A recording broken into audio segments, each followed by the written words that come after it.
हम लक्ष्मी चौधरी यहाँ सब गोटे के प्रणाम करे छी। आई हम महादेव के कजरी लऽ कऽ उपस्थित भेलहुँ हैं। गीत के रचनाकार श्री दिलीप मिश्रा जी छथिन। आशा करे छी जे गीत नीक लागत।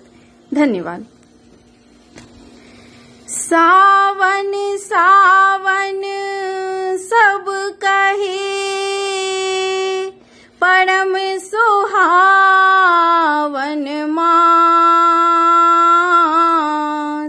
अहि सावन हम देवघर जेबै धेने छी मोन में आस। अहि सावन हम देवघर जेबै धेने छी मन में आस। सखी हे आयल सावन महीना पिया संगे देवघर जेबै ना। की सखी हे आयल सावन महीना पिया संगे देवघर जेबै ना। के पिया संगे देवघर जेबै ना। के पिया संगे देवघर जेबै ना। की सखी हे आयल सावन महीना पिया संगे देवघर जेबै ना। लाल पियर सखी लहंगा सिएबै। लाल पियर सखी लहंगा सिएबै। चुनरी रंगेबै ना। की सखी हे चुनरी रंगेबै ना। की सखी हे आयल सावन महीना पिया संगे देवघर जेबै ना। की सखी हे आयल सावन महीना पिया संगे देवघर जेबै ना।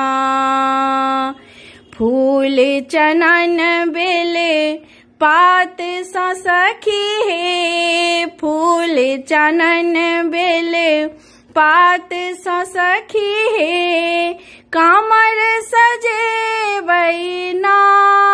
की सखी हे कामर सजेबै ना। की सखी हे एलै सावन महीना पिया संगे देवघर जेबै ना। की सखी हे आयल सावन महीना पिया संगे देवघर जेबै ना।